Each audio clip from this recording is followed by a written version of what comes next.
Hello everyone, स्वागत है आपके अपने यूट्यूब चैनल में। दोस्तों, आप लोग कैसे हैं? आशा करती हूँ सब लोग बहुत ही अच्छे होंगे और मैं भी अच्छी हूँ। तो आगे बढ़ने से पहले एक मेरी छोटी सी रिक्वेस्ट है कि पूरी वीडियो पे बने रहिए और वीडियो थोड़ी सी भी पसंद आए तो वीडियो को एक लाइक ज़रूर करें और चैनल पर अगर नए आए हैं तो चैनल को सब्सक्राइब कर लें। और जो दोस्त मेरे पहले से चैनल सब्सक्राइब किए हैं उनके लिए तहे दिल से धन्यवाद। तो चलिए आगे बढ़ते हैं। तो यहाँ हम सो के उठ चुके हैं और आज थोड़ा जल्दी भी उठ गए क्योंकि हमको निकलना था। तो हमने सोचा कहीं भी जाने लगो तो बहुत सारे काम हो जाते हैं, तो किचन को क्लीन करने से काम शुरू करेंगे क्योंकि रात में हम किचन नहीं क्लीन करते हैं। हमारी आदत मतलब हमेशा यही आदत है और वैसे कभी कभार कर लेते हैं, कोई बहुत ज़रूरी होता है तो, और वरना हम सुबह ही करते हैं क्योंकि हमारी आदत है कि शाम को कितना भी हम क्लीन करके लेटेंगे लेकिन सुबह तो हमको उसको झाड़ना पोंछना पड़ेगा ही। तो थोड़ा आधा घंटा और पहले लग जाते हैं तो अपना सुबह बढ़िया ताज़ी ताज़ी किचन बढ़िया फ्रेश मिलती है तो अच्छा लगता है काम करने में। और चलिए फटाफट अपना किचन वगैरह साफ़ कर लेते हैं।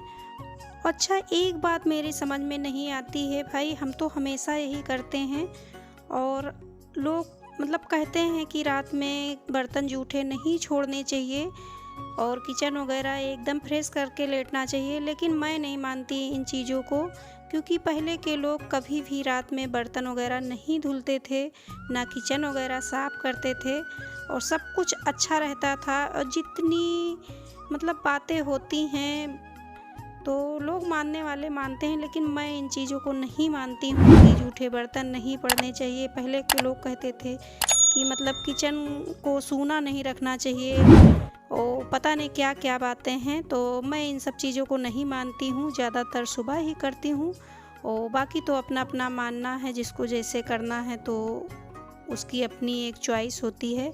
तो बस किचन साफ़ कर दिया है, यहाँ रूम भी सही कर दिया है और फटाफट पराठा और सब्जी बना लेंगे। सब्जी थोड़ी रखी भी हुई थी तो इसीलिए हमने पराठा सेक दिया, फिर सब्जी फिर नहीं बनाई, कैंसिल कर दी क्योंकि मतलब कोई खाएगा है नहीं, तो केवल हस्बैंड के लिए ही पराठे सेक दिए हैं। और बच्चे बोले कि हम बाद में जो खाना होगा तो हम ऑर्डर कर लेंगे और बना के मत रखो क्योंकि ठंडा खाना अच्छा नहीं लगता है। तो हमने कहा चलो ठीक है और फिर फटाक से आ गए क्योंकि बहुत दिनों से बालों में मेहंदी वगैरह नहीं लगाई थी, तो हमने सोचा चलो थोड़ा सा बाल में मेहंदी वगैरह लगा लेते हैं कि ठंड के वजह से मेहंदी वगैरह हमने बालों में बहुत दिन से नहीं लगाई थी। बाल बहुत ज़्यादा मेरे टूट रहे थे, तो प्याज का रस और मेहंदी मिलाकर लगाते हैं तो हमको बहुत सूट करता है, मतलब बाल वगैरह हमारे गिरने बंद हो जाते हैं। तो बस अब नहाने के बाद मतलब मिलते हैं। तो यहाँ नहा के आ चुके हैं और बस थोड़ी सी तैयारी हमारी वही रहती है क्योंकि आज हम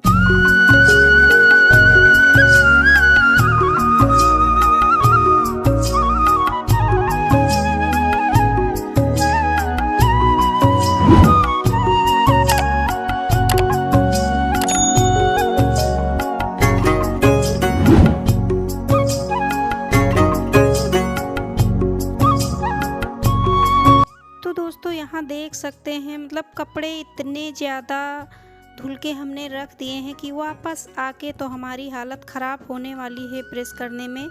और कुर्सी पे आप लोग देख ही सकते हो इतने सारे कपड़े हैं और बहुत जल्दी सुबह उठ के सारे कपड़ों को धुला और ड्राई करके डाल दिए थे तो फटाक से सूख भी गए क्योंकि बाहर पड़े रहते हैं तो एक टेंशन सी लगी रहती है, बच्चे फिर इतना नहीं कर पाते हैं। तो सूख गए थे तो हमने लाके ऐसे ही कुर्सी पे रख दिया है क्योंकि इतना टाइम नहीं था कि इनको हम बैठकर मोड़ें और व्यवस्थित करके जाएं, क्योंकि मतलब बहुत दिनों के बाद आज हम अकेले जा रहे थे तो थोड़ा जल्दी भी निकलना था, लेट ना हो जाए। तो चलिए फटाक से मेरी तैयारी हो गई है। कहीं भी जाने लगो तो मतलब काम इतना बढ़ जाता है कि समझ ही नहीं आता है कि कौन सा काम मतलब करके जाएं या छोड़ के जाएं, क्योंकि वापस आके तो हमको फिर से वही सारे काम करने पड़ेंगे ही, कितना भी करके जाओ। हर महिलाओं के साथ यही होता है, ऐसा नहीं है भाई कि हमारे साथ ही है, क्योंकि कहीं भी जाने लगो तो काम एकदम सर के ऊपर हो जाता है। और यहाँ ये पीछा नहीं छोड़ रहा है क्योंकि इसका कहना है कि मम्मी आप जाने से पहले हमें पैसे देकर जाना। तो हमने कहा चलो ठीक है, और पापा तो हैं ही हैं यहाँ, जो लेना होगा तो लेना। और अगर हम कहीं चलने लगें तो आगे पीछे लगा रहता है। वैसे भी हम अकेले इसको छोड़कर कभी नहीं जाते हैं, पहली बार ऐसा हुआ है जो हम इसको छोड़कर जा रहे हैं, और वैसे अकेले कभी नहीं छोड़ते हैं। इसकी भी इच्छा थी कि चलो हम इस बार दादा के साथ अपने रुक जाएंगे। तो हमने कहा हाँ भाई, दोनों भाई थोड़ा अब रहना सीखो घर पे, और कहाँ हमेशा हम साथ लेके चलते रहेंगे।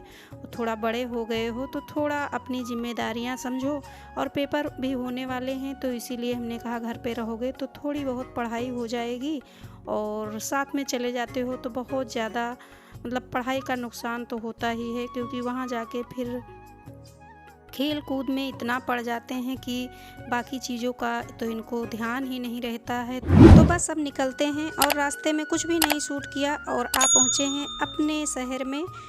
तो यहाँ भतीजा मेरा इंतज़ार कर रहा था, उसको थोड़ा सामान लेना था, तो वही मार्केट के अंदर गया है। तो बस आज के वीडियो में इतना ही, मिलती हूँ एक नई वीडियो में नई उम्मीद के साथ। तब तक के लिए बाय बाय, टेक केयर, अपना ध्यान रखें।